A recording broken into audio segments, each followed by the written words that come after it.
Ya, kepada penanya kedua, saran saya adalah tolong menggunakan bahasa yang singkat.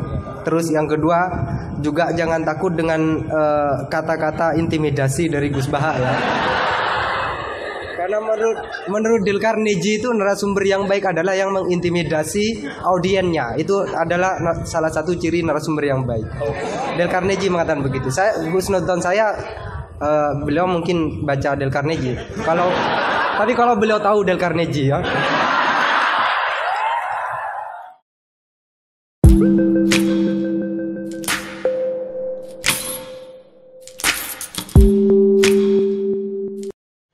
Semoga saya dimaafkan oleh Gus Baha dan diampuni oleh Allah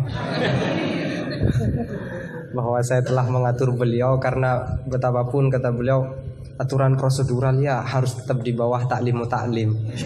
Tapi karena saya bukan moderator amatir ya.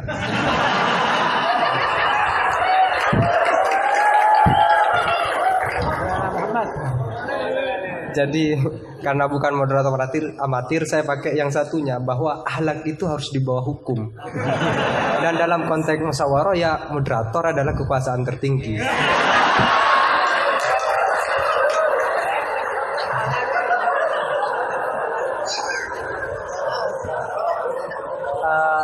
Tapi sekedar nambah cerita itu Gus, di Madura ada seorang yang Alhamdulillah. Ada orang Madura sudah haji, sebelum nyampe di rumahnya dia pesan ke tetangganya yang kebetulan waktu itu sudah mondok, tolong aku dibuatin semacam banner yang ada ayat atau hadisnya, tetapi jangan yang sudah ekstrim lah. Aku suka yang ekstrim. Jangan misalnya al-hajjul mabrur laisa jazaohu ilal jannah, itu aku tahu sudah. Terus jangan juga walillahi 'alan nasi hijjul baiti. Itu jangan. Sudah sering. Aku carikan ayat atau hadis yang tidak populer. Akhirnya santrinya itu mikir, buka Al-Qur'an dengan pemahaman yang ekstrim, akhirnya langsung dia temukan ayat dan itu dipajang besar-besar di pintu gerbang. Ayatnya adalah Aman hajjal baita awi tamaro fala junaha, maka tidak ada dosa. Nah, ini termasuk salah satu memahami ayat Al-Quran yang ekstrim. Gobloknya yang ekstrim.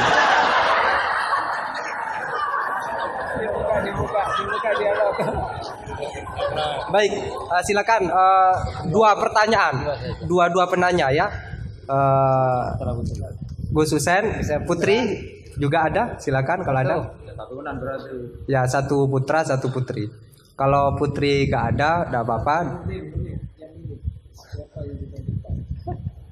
Ya, Husen bukan milih santri putri. Silakan Ustadz Herudin, siapa Ustadz? Ustadz Asror.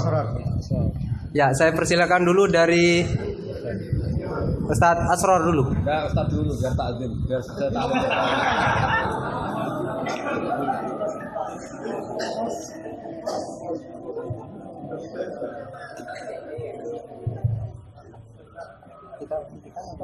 Assalamualaikum warahmatullahi wabarakatuh. Yang saya hormati Pihak Haji Sudah paling. Saya termasuk muhibin beliau. Saya sering mengikuti kajian-kajian jenengan di YouTube. Saya pernah dengar begini. Jadi ketika beliau mengutip di Syajaratul Ma'arif, waktu beliau mengisi di Dirbola kalau dulu, kemudian saya langsung cari PDF-nya Syajaratul Ma'arif, karena memang selain sulit bacanya, bukan sulit bacanya, tapi insya Allah setelah itu meski mudah dipahami memang Syajaratul Ma'arif. Saya banyak berterima kasih karena waktu di Mahali saya belum tahu kitab Syajaratul Ma'arif karya Izzuddin bin Abdus Salam itu yang dibaca di sini memang Qoyatul Usul, sehingga ketika pindah ke Syajaratul Ma'arif tidak terlalu sulit seperti memahami Rubul Usul. Beliau salah satunya adalah ayat yang dibaca Ustaz Wahid tadi itu faman hajjal baita wa tamara fala junaha alaihi itu kemudian disimpulkan bahwa jangan sampai Enggak bahasa Arab saja biar kelihatan halus. oh Tarkul haqi lillahi batil itu apa? Enggak, tapi enggak begitu rasanya. Saya pakai bahasanya Ustaz. Enggak ada bahasa. Bahasa saya bukan.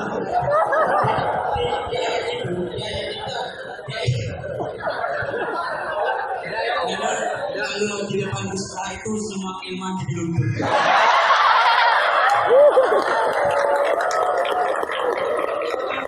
Bahaluddin itu kan kebanggaan agama.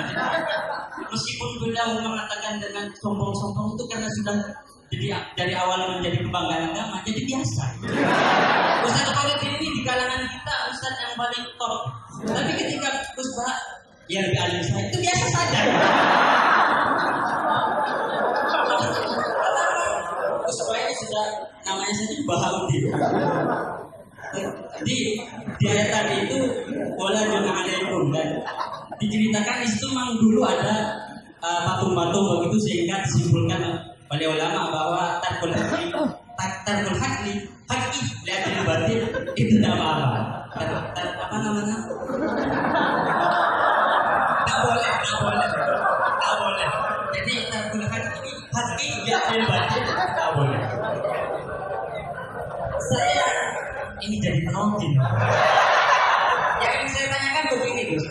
Dalam kitab Fajuri yang sering dikaji teman-teman Maharani, isi Al-Quran itu kan cuma 9. Oh. Iya, isi Al-Quran kalau disebutkan kan cuma 9. Mulai dari yang halal, haram, kemudian qisas, kemudian tanzir, tausyir dan ada 9. Saya lupa itu disyairkan oleh Syekh Al-Baduri disyairkan. Saya tadi cari lagi. Enggak, aku mau disebut. Tapi itu ada nanti saya di bab head nanti saya persilahkan ke teman-teman di bab head itu di bajunya ada syiiran tentang isi Al-Quran cuma ada 9. Sehingga bagi beliau kan karena sudah ada halal haram dan begitu itu ketika ada al-qisah fil Quran dijadikan hukum seperti tadi itu menjadi suatu yang sepertinya kurang seperti ini lagi cerita tentang Nabi Ayub. Nabi Ayub itu oleh Allah khud biyadika tentang fadrib bihi wala tahnas. Enggak khud liru itu. Wa khud biyadika tentang fadrib bihi wala tahnas. Ayat ini kalau di Rawaiul Bayan itu menjadi dasar kebolehan hilah. Dalam fikih Quran buang satu huruf enggak boleh. Boleh Gus. Boleh. Ini enggak iktibas ini karena. Enggak iktibas. Oke. Wala ya'talul fadli minkum ayyutu itu membuang Wala ya tadi apa? Wala ya'talul fadli minkum wasa'ati ayyutu ulil qurba wal masakin wal Bukan buang itu tatmin. Kalau kamu tadi buang waktu. Motifnya nggak tepat. Beda ya? Beda katanya beda. Jadi saya menjadi tidak ada apa-apanya. Jadi itu saya lagi pertanyaan saja biar Ya. tidak tambah dibully saya. Saya di sini dibully. Pertanyaan saya begini. Yang pertama. Kisah Al-Quran seperti kisah Nabi Ayub tadi. Itu kemudian oleh ulama dijadikan dasar sebagai jawazul hiyal. Jadi boleh hilah begitu. Karena Nabi Ayub itu bersumpah untuk memukul istrinya sebanyak 100 kali ketika beliau sudah sembuh. Dan tapi oleh Allah kemudian diperintah wahud biar kita. Cukup pukul pakai rumput saja sebanyak 100 kalau di Rawaiul Bayan. Nah ini kemudian jadi dasar bahwa hilah itu boleh dalam Rawaiul Bayan. Ini yang pertama, itu kan isoh kemudian jadi hukum. Padahal isi Al-Quran sudah dibagi-bagi jadi halal, haram, tanzir, tabsyir, qisas dan semacamnya itu. Kemudian yang kedua, Banyak tuh. Cukup. itu pertanyaan, oh sudah ya. Cukup. Ya di situ aja kok kamu lari tinggal. Saya kalau di sini nggak bisa melihat wajahnya Gus Bah. Saya mau di belakang saja di kursi. Ya, memang harus jauh ya biar tidak terlalu takut. Buliannya nggak terlalu langsung. Tapi ya kepada penanya kedua saran saya adalah tolong menggunakan bahasa yang singkat. Terus yang kedua juga jangan takut dengan kata-kata intimidasi dari Gus Baha ya. Karena menurut Dale Carnegie itu narasumber yang baik adalah yang mengintimidasi audiennya. Itu adalah salah satu ciri narasumber yang baik. Dale Carnegie mengatakan begitu. Husnuzon saya beliau mungkin baca Dale Carnegie. Tapi kalau beliau tahu Dale Carnegie ya.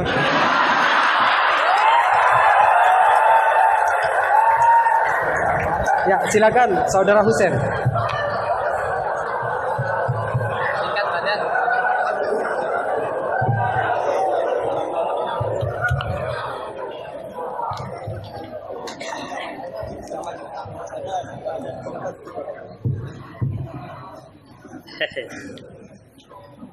Assalamualaikum warahmatullahi wabarakatuh. Nama saya Ahmad Husen dan siap dikatakan goblok karena bertanya.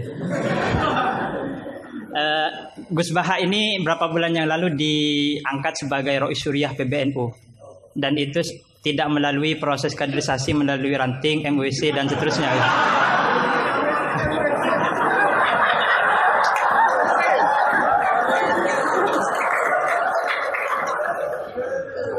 Padahal Ustadz Khairuddin ini di sini paling alim, tapi beliau masih jadi MWC gitu.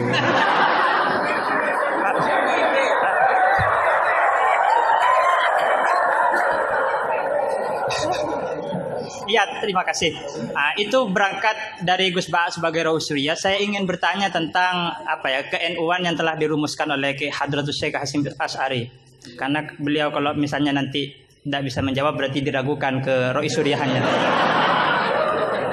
Oke. Di dalam risalah atau konun asasi Jam'iyah Nahdlatul Ulama disebutkan bahwa secara keagamaan NU menggunakan sistem bermazhab atau mazhub. Serius ini Gus. Yang pertama dalam akidah, terus fikih dan tasawuf. Nah, dalam fikih misalnya NU menganut Abu Hanifah, terus Malik bin Anas, Muhammad bin Idris Asy-Syafi'i yang lahir tahun 154.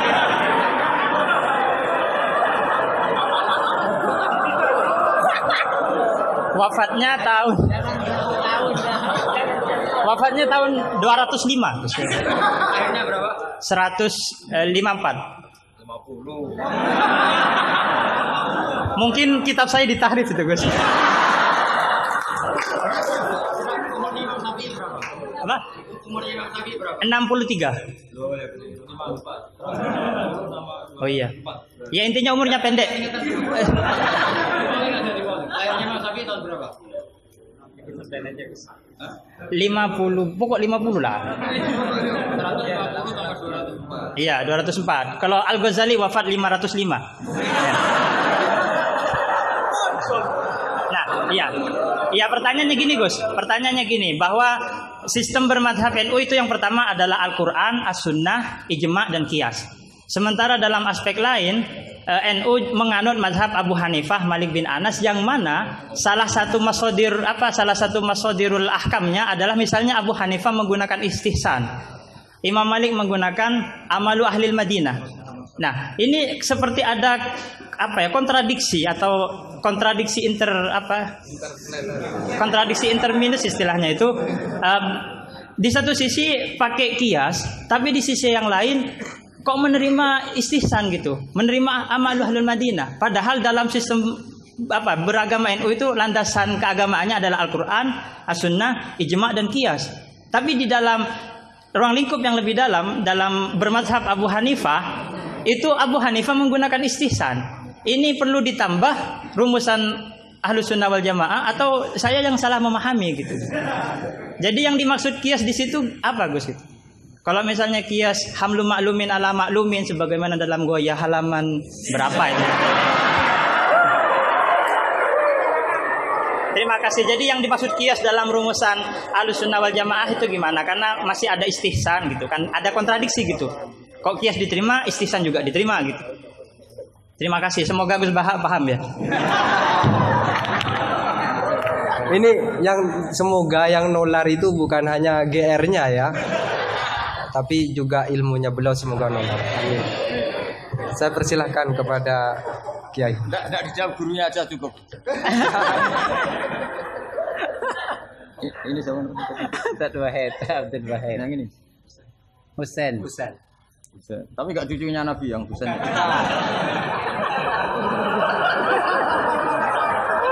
Karena ini juga Husain ya. Ini Husain. Husain. Ada ini budaknya.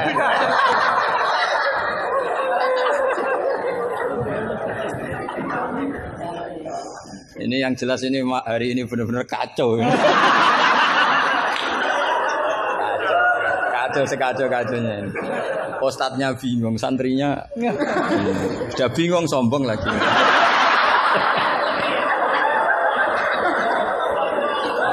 Yang boleh sombong tuh yang sudah ada bingung-bingung. Tapi agak apa-apa, saya maafkan ya. Memang itu satu-satunya cara dia untuk menang gitu. Ya. Saya jawab tadi yang dari Ustadz Asrar. Itu yang penuh misteri mana Asrar. Asrar itu maknanya kan banyak rahasia. Itu terjemahan bebasnya penuh misteri. Nggak tahu punya misteri apa tadi. Tadi tanya gimana yang tentang apa khilaf sama apa? Sama nanya ulang, coba ulang. Apa? Begini ya, kitab Sajaratul Ma'arif. Tadi kutipan Anda tak luruskan. Itu tagnya di Sajaratul Ma'arif saya hafal. Judulnya itu La Yutrakul Haqqu li Ahdil Batil. Iya enggak? Itu mesti persis begitu. Yang kamu tadi pasti tidak persis. Saya ini hafal Quran, jadi ingatan saya normal.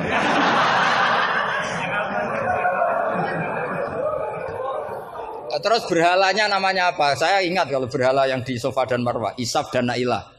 Kamu enggak ingat? Enggak ingat apa dah? Gitu kok jadi guru.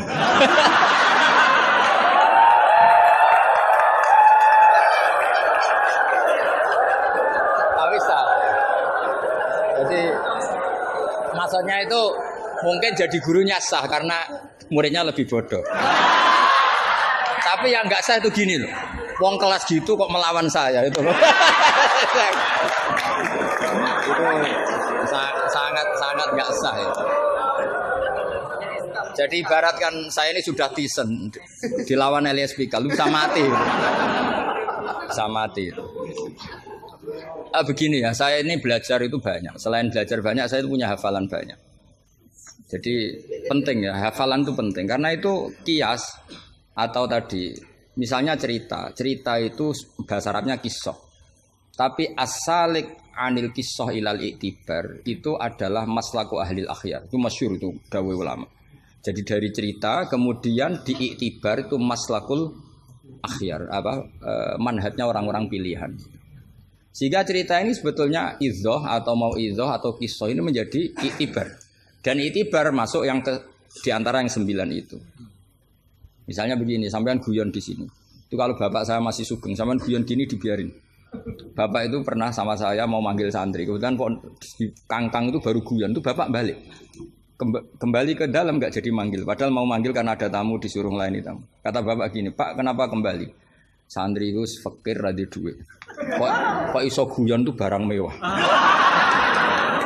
Maka mengganggu itu haram katanya. Wong fakir ngono kok iso seneng itu luar ya. Mengganggu kesenangan orang fakir adalah dosa. Makanya kalau sampean GR mengalahkan saya monggo mawon. Karena itu satu-satunya cara sampean untuk merasa apa? Menang. Saya enggak usah merasa menang sudah pasti menang. Merasa enggak merasa sudah menang. Ya coba polling saja. Gus Bah sama Ustaz Asrar alim mana? Saya enggak usah jawab.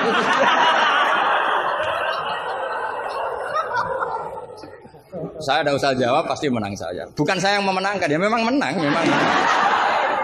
Buktinya gampang kan? Sampean ngundang saya apa ngundang Ustadz Asror?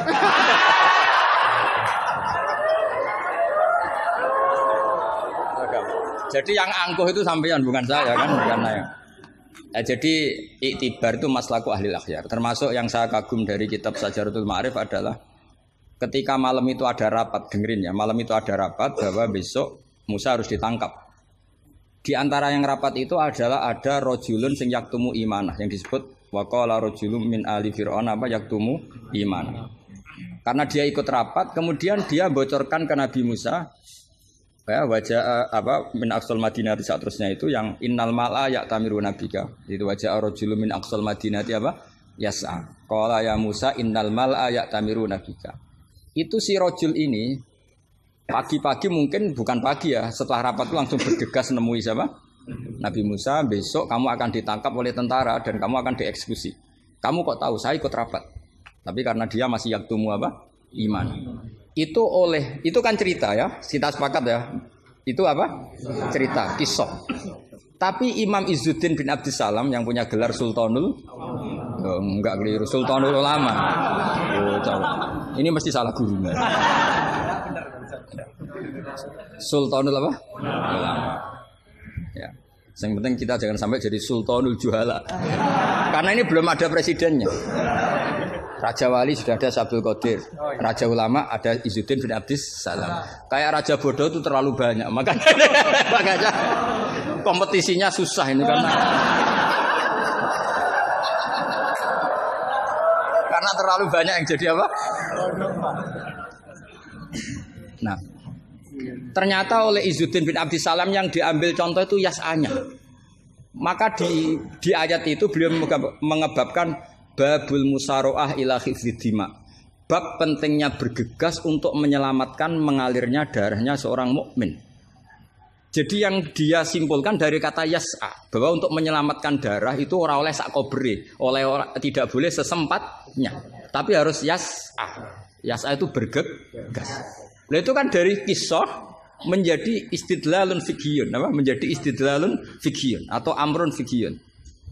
Allah tidak mengatakan yamshi tapi yas'a. Karena pikirannya rojul tadi jangan sampai menangkapnya apa Mala'u Fir'aun mendahului larinya Musa. Maka di sini yas'a tidak dimaknani sebagai hanya cerita, tapi kesimpulan secara fikih bahwa untuk menyelamatkan darah itu harus yas'a, harus bergegas. Nah itu contoh. Jadi kalau sampean tanya Syajaratul Ma'arif itu ikut partai mana? Itu ikut partai Itibar. Dari 9 itu ikut partai apa? Itibar. Yang kemudian wakhud biyatika dikhtan. Khilah itu boleh asal dibolehkan Allah. Itu kan bukan Nabi Ayub yang ingin khilah, tapi Allah yang mengajarkan khilah. Nah kalau Allah yang mengajarkan itu menjadi halal berdasar kesalahan masing-masing. Sampean tahu nggak ceritanya Nabi Ayub sama istrinya? Apa setengah tahu? Apa? Oh setengah tahu lah. Ini yang setengahnya tak tambahin lagi. Istrinya Nabi Ayub itu cantik sekali. Karena memang sunnahnya ulama itu memang punya istri cantik. Entah sunnah itu dengan arti kesunatan, entah takdir tidak tahu. Jadi sampean nggak usah tanya istri Gus Bak gimana? Ikut sunnah itu. Ikut sunnah. Karena nanti kasihan kalau dia istrinya jelek terus alumni dosowan istrinya cantik kan kayaknya ngenes. Oh kasihan itu ya. Yang cantik juga kasihan nyiumi tangan orang yang lebih nggak cantik. Ceritanya sebenarnya gini ya. Dari kejauhan, ya saya ulang lagi dari kejauhan. Itu istrinya Ayub ini ngomong-ngomong sama lelaki ganteng. Padahal itu aslinya Jibril. Singkat cerita, si istri ini karena Ayub ini sudah diembargo masyarakatnya dengan cerita-cerita seperti itu. Pokoknya kita mempercayai versi itu. Setidaknya mengikuti ulama yang mempercayai itu, diantaranya Syekh Nawawi. Bahwa memang Nabi Ayub diungsingkan masyarakatnya sampai kesulitan secara finansial, ekonomi, dan ketahanan pangan. Terus istrinya itu kerja dapat uang. Suatu saat sampai pada level ekstrimnya, nggak dapat pekerjaan, nggak dapat uang. Kebetulan ada anak raja yang rambutnya itu brodoli, yang nggak punya rambut. Terus disayang bayarkan siapa yang rambut terbaik mau dibeli mahal. Akhirnya istrinya ini menjual apa? rambutnya. Ya tadi kalau orangnya cantik ya rambutnya cantik. Kalau cantik terus keriting bulat kan susah itu. Kalau keritingnya tidak pas, kalau pas ya tetap cantik ini maksudnya. Nah, ketika dijual terus dapat uang dan itu di atas rata-rata. Si Nabi Ayub ini curiga. Ya bawaan seorang suami yang punya istri cantik. Kalau jelek kan gak gampang curiga. Terus buder keriting welek kan suaminya gak gampang curiga. Kok dapat uang banyak ini dari mana? Singkat cerita dengan tanda kutip kesalahpahaman ini menjadikan beliau agak latah bersumpah la adribannaki mi'ata sautin, kamu akan saya pukul mi'ata sautin. Akhirnya Allah ini kan yang Ayub ya orang soleh, cemburu itu sah karena seorang lelaki, seorang suami. Pilihan-pilihan istrinya juga sah. Allah tidak ingin orang solihah seperti istrinya Ayub dapat hukuman yang tidak semestinya. Tapi Allah juga gak ingin hamba yang soleh Ayub ini melanggar sumpahnya. Jadi Allah sendiri yang coro gampangannya memikirkan cara keluar dari sumpah itu. Paham ya? Dan istrinya tidak tersakiti oleh 100 cambuan. Ya 100. Akhirnya Allah bilang gini, ya sudah kamu pakai lidi 100 saja, cambukkan sekali, anggap saja sudah 100. Itu disebut wakhud biadika dikhtam fadrib bihi wala tahnas. Jadi kata 100 tetap 100. Tapi si solihah tadi nggak perlu kesakitan dengan 100 pukulan. Tapi ini yang milih biar Allah, tidak kamu. Kalau kamu yang ngelah pasti kriminal. Jadi ayat itu jelas, wakhud itu khitabun minallah li Ayub, bukan Ayub yang mengkhilah. Makanya ada ayat wa makaru wa makarallah wa huwa khairul makirin. Itu kan seperti Nabi Ibrahim. Nabi Ibrahim itu hanya Allah yang bisa mengilhami seperti itu. Ada raja yang maniak perempuan itu sampai ngirim beberapa mata-mata kalau ada perempuan cantik melintas di daerahnya pasti ditangkap, mau disuguhkan ke rajanya. Suatu saat yang lewat ini Ibrahim dan Sarah, itu cantik sekali. Jadi ini sudah contoh dua, istrinya Ayub ya cantik, istrinya Ibrahim ya cantik. Karena yang cantik sudah jadi istrinya para nabi, mungkin kamu ini yang nggak tahu saya kebagian apa enggak itu. Kalaupun cantik pasti nggak setingkat siapa? Sarah. Sarah itu cantik sekali. Singkat cerita ditangkap. Kemudian Sarah ini mau diperistri oleh raja. Ketika Ibrahim tanya, perempuan ini hubungannya dengan kamu apa? Nabi Ibrahim pinter karena raja ini maniak perempuan. Kalau dijawab suami pasti dibunuh karena suami itu problem. Ya bagi raja yang maniak perempuan ini kan suami itu. Tapi kalau saya jawab ukhti, ipar pasti dihormati. Karena kalau dijawab ukhti kan, iparnya orang cantik. Kayak Kangkang yang punya adik cantik pasti dihormati ustadznya. Wah itu pasti. Sampean goblok lah, punya adik cantik terus ustadz kamu tahu, itu aman tak jamin. Karena ustadz potongan gini tuh pasti dah ikhlas, tak jamin. Imannya pasti guncang itu, Pak. Kamu punya adik cantik terus tidak mukhafadzah. Sudah ada dikasih ustadznya ya sudah Pak, enggak jadi ipar. Oh, udah lulus aja. Termasuk barokahnya lelaki itu memang punya adik cantik itu kalau tepat di garwo kiai, kamu kakaknya kiai. Banyak orang awam tahu-tahu mertuanya kiai. Barokahnya apa? Punya anak cantik itu memang berkah. Maka Ibrahim pintar, beliau jawab ukhti, ini saudara saya. Sehingga dengan demikian beliau akan dihormati sebagai ipar. Tapi kalau bilang suami kan problem, pasti dibunuh. Sampai Sarah ini marah-marah. Ibrahim ditarik ke kamar, kamu itu nabi kok bohong. Jadi Sarah itu unik, kecewa dia. Punya kamu itu nabi kok punya, ya nabi suami kok. Kalau suami bohong biasa, ini suami ya nabi. Nah ini kan potongan-potongan biasa bohong. Tapi ini kan ya suami ya nabi. Kamu itu suami nabi kok bohong.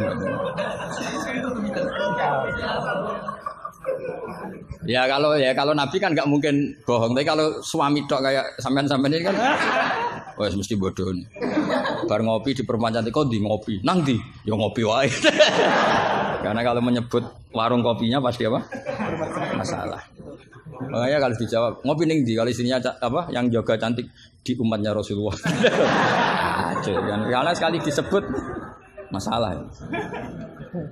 Itu akhirnya Nabi Ibrahim jawab, tidak ada di muka bumi ini orang muslim dan muslimah kecuali kamu dan saya. Maka fa anti ukhti fil Islam. Kamu itu saudara saya dalam Islam.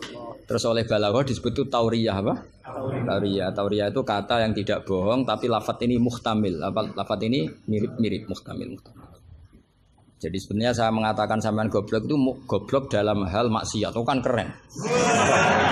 Sampean saja yang sudah tersinggung, wong darani goblok itu salah sampean. Padahal saya punya siapkan kalau ditanya Allah, hak mosok santri batal darani goblok. Goblok enggak tahu caranya korupsi, Gusti.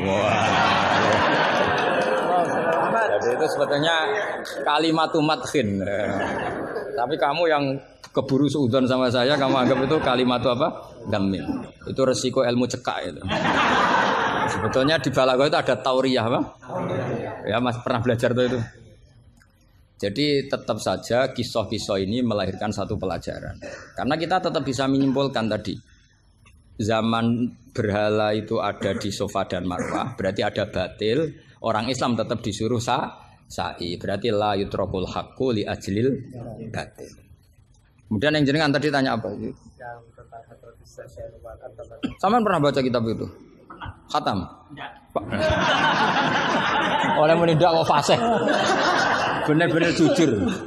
Benar-benar jujur. Yang tentang itu saja. Ya, enggak yang tentang qadhiyah itu paham. Redaksinya apa bahasa Arabnya? Wa yalzamu alal ami at-tamadzub. Terus bimadzhabin. Kitab itu yang termasuk mengkaji detail itu saya. Saya termasuk saking seringnya mengkaji itu pernah diberi hak keluarganya Basim di kamar Basim yang dipakai ngarang kitab itu dan di kursi yang dipakai Basim ngarang kitab itu. Jadi sudah jauh sekali ini kelasnya. Jadi saya gara-gara neliti kitab itu pernah diberi hak di kamar Basim di kursi yang pernah dipakai Basim. Pas itu yang memberi hak saya masuk itu Gus Fahmi sama Gus Hakim. Gus Hakim itu cucu Basim dari Mbah Mak Somali yang ngarang apa? Jadi Basim punya putri namanya Khairiyah. Khairiyah ini suaminya siapa? Yang di istri siapa? Mbah Mak Somali yang ngarang Sorof. Khairiyah punya putri namanya Abidah. Lah Abidah ini yang punya anak namanya siapa? Gus Hakim. Yang panggilannya Gus Kiki sama Gus Fahmi. Saya diberi hak di kamar beliau di kursi yang dipakai beliau. Jadi saya kemarin di Mbah Hamid juga gitu, di Kiai Idris di kamar Mbah Hamid Pasuruan di kursi yang dipakai Mbah Hamid. Karena kalau itu memang sebabnya nasab karena Mbah Hamid sepupu dengan Mbah saya kan sama-sama dari Lasem, apa? Jadi kalau kamu belajar mengutip, saya ini tidak sekedar mengutip sampai wanak tubuh makodamu apa? Wasarum itu. Jadi begini loh ya logikanya, kamu jangan terlalu kumo luhur bakas ikhtisan kok kayak wong alim gaya kamu itu sudah kacau-kacau gimana ya.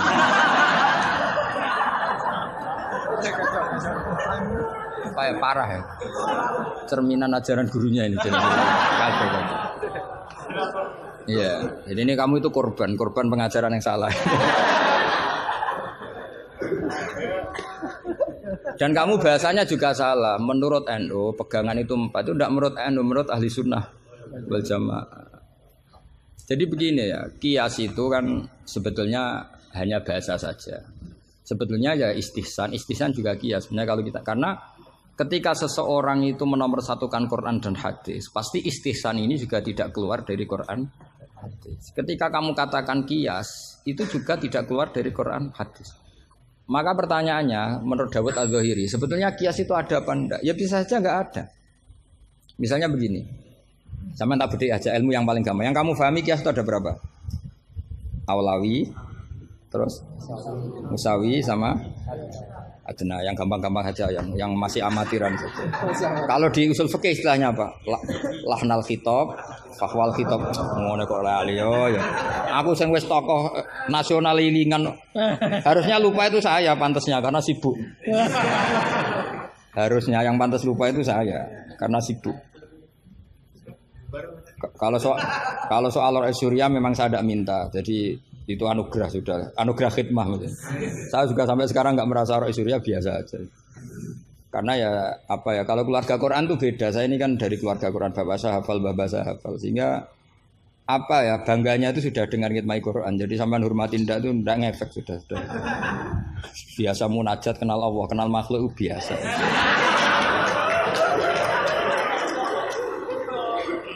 Biasa ma'rifatullah dijak ma'rifatul khalqi. Begini misalnya ya, sama tak bedai misalnya gini. Fala taqul lahuma uffin atau innal ladzina yaquluna amwalal yatama zulman. Kita paling gampang kalau kita ngajari Mahat Ali seperti ini, yang gurunya saja meragukan ini, yang guru kepala. Itu kias paling gampang tentu kita katakan gini. Allah mengharamkan memakan harta anak yatim. Ilatul hukumnya apa coba? Ifsad kan? Nah, kalau aklu itu haram karena ifsad, maka ikhraq lebih haram. Kalau ufin yang adnal iza, ya ufin muni janjuk pada orang tua atau hus. Ya. Kalau adnal iza paling ringan saja haram, apalagi nabok, apalagi menterlantarkan orang tua gak dikasih uang sampai utang-utang tonggo itu ya iza itu. Nah, itu terus kita lebih gampang kita katakan tuh kias apa? Aulawi. Tapi itu gampangnya saja. Tapi butuh ulama itu hanya satu. Orang nggak boleh terjebak oleh teks. Kalau terjebak oleh teks seperti saya cerita setiap ngaji itu, di mana-mana saya cerita itu naifnya orang terjebak teks. Yaitu tadi misalnya ada santri yang dilaporkan oleh istrinya ke kiainya, Pak Yai alumni Anda ini sering naboi saya. Nabok itu kan pakai tangan. Karena terus kiainya bilang gini, Cong jogeman naboi istrimu. Suatu saat kalau mau idak pakai kaki, jadi nyadui. Akhirnya istrinya lapor lagi, Pak Yai sekarang ganti model, tidak naboi tapi nyadui. Santrinya dipanggil lagi, lo kenapa kamu masih nyadui? Kan yang haram naboi Pak Yai. Kemarin yang Anda larang kan naboi, kalau nyadui kan belum dilarang, belum ada undang-undangnya kan kira-kira. Nanti yo nendang yo haram pisan, hari berikutnya ngidoni, ngeludahi. Itu kan korban tekstualistik. Kalau dia cerdas, hurmatul idza itu yang haram tuh idzanya. Nago iya idza, nyadu iya idza, meludahi juga idza, membiarkan miskin juga idza. Nah, seperti itu sebetulnya andaikan kita dzauqus salim, sebetulnya enggak perlu itu kita katakan kias apa enggak. Zaman sahabat juga enggak kenal kias, tapi tahu kalau maknanya pasti seperti itu. Pasti maknanya seperti itu. Misalnya kamu ada tamu, jangan suguhi air panas, kasihan. Terus kamu suguhi adem tapi peceren. Sementing enggak air panas. Itu kan santri gila. Jadi sebetulnya dengan atau tanpa istilah kias maupun istihsan, itu adzauqus salim itu pasti tahu. Makanya termasuk kitab yang saya kagumi itu Sarah Imriti, Fathur Rabbil Bariyah, itu kitab kecil yang nyarai apa? Imriti atau Marioto itu kalau yang kalau baca Imriti tidak bisa ya Pak? Marioto itu. Itu di situ diterangkan fama fatahum illa mujarradul istilah.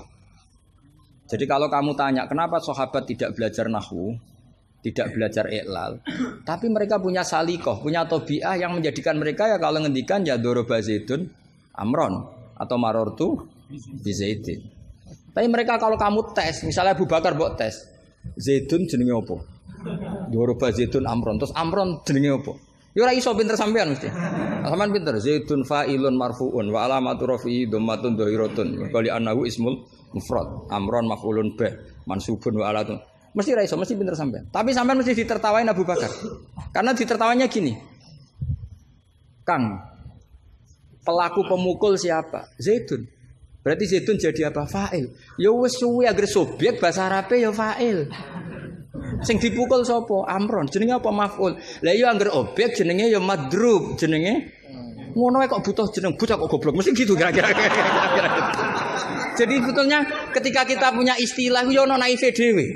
Wong karuan pelaku yo bahasa Arabe mesti fa'il. Wong karuan objek yo jenenge maf'ul. Lah Anda ini masih bangga dengan istilah itu. Iya kan? Agama ini kan mengajarkan kebaikan. Tentu sesuatu yang kebaikan itu dianggap agama. Makanya Abu Hanifah membolehkan istihsan. Nah karena beliau itu orang soleh pasti pegangannya Quran dan hadis. Artinya istihsan yang tidak keluar dari Quran. Ya sama kita bahasakan itu kias, mereka bahasakan nggak ada masalah.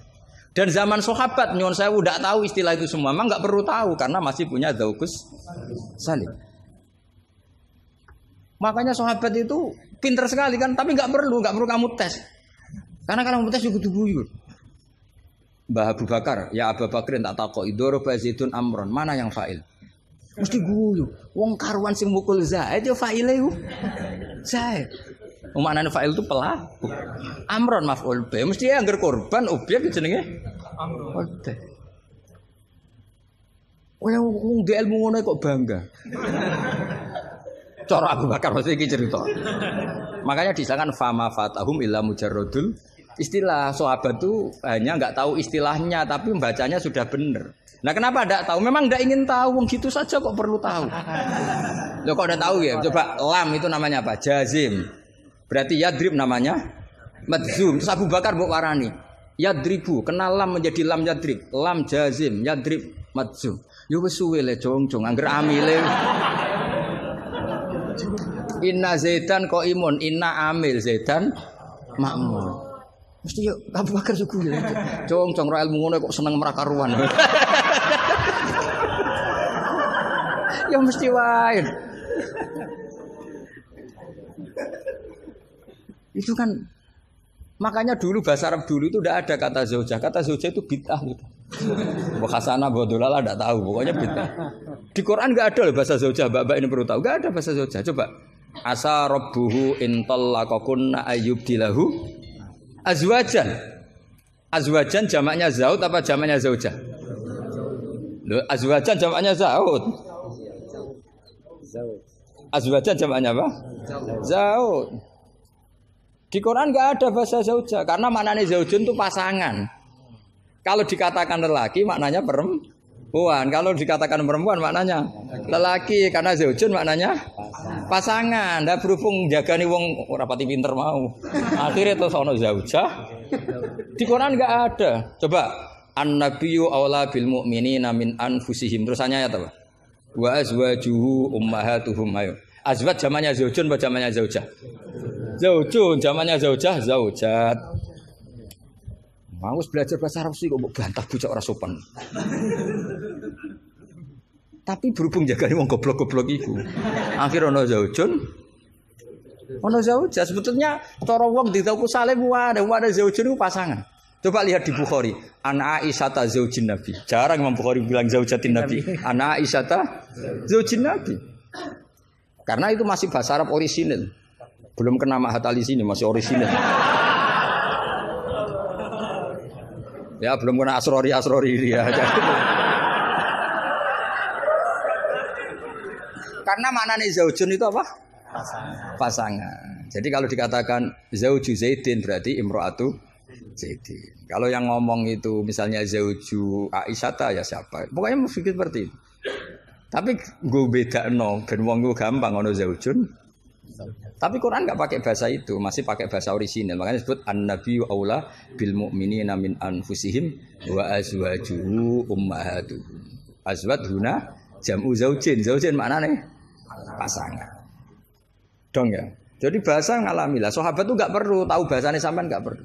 Coba kalau sampean ketemu orang Arab, ditakoki ya diguyu wong Arab. Sekolah ning di anakmu, sekolah ning madrasah. Kalau ditanya madrasah terjemahnya apa? Sekolah. Berarti sekolah-sekolah kan. Jadi lucu kita. Sampun itu sudah bakdo ya. Sudah. Orang Jawa jadi satu sampun bakdo. Bakdo itu bahasa Arab. Maknanya ya sudah. Nah, sahabat itu tahu betul apa karena punya zaukus satu. Sehingga pernah juga ini cerita kedua dan ini terakhir, nggak boleh tanya lagi. Ketika ada seorang khotib menceritakan Allah ngendikan, "Fa rabbis samai wal ardi innahu lahaqqum mithama annakum tantikun." Itu ada orang Arabi ngaco. "Man dzalladzi akhdabal jalil hatta alja'u ilal yamin." Ayo hafalkan Pak Asrori, biar latihan hafalan apa? "Man dzalladzi akhdabal jalil hatta alja'u ilal yamin." Pak khotib, saya mau tanya, siapa yang bikin Allah murka sampai Allah dipaksa sumpah? Karena orang kalau sampai sumpah itu artinya nganggep mukhotabnya tidak percaya. Makanya di balaghah ada urutannya. Kalam itu kalau nggak ada pengingkaran nggak usah pakai taukid. Kalau ada pengingkaran pakai taukid. Kalau pengingkarannya banget pakai qasam. Termasuk pakai apa? Artinya gini, kalau Allah sudah sumpah pasti indikasi Allah sedang duka. Karena qasam hanya untuk mukhotab yang tidak percaya. Makanya ketika ada khotib baca fawarabbis sama iwal ardi innahu lahaqqum mitsama annakum tantikun. Langsung Arafi tadi tanya man dalladzi akhdubal jalil. Itu siapa Pak khotib yang bikin Allah marah sampai Allah harus sumpah. Ini namanya adzaukus. Tapi ya enggak usah kamu tes. Itu namanya apa? Faidatul khitab wa lazimul faidah. Faidah apa lazimul? Ya enggak bisa kalau zaman dulu ya enggak ada istilah itu. Istilah itu kita bikin. Jika kamu khotob kholiyadhi ini begini. Kalau agak enggak percaya terus kamu sok pinter. Jika kamu khotob ingkar maka gini.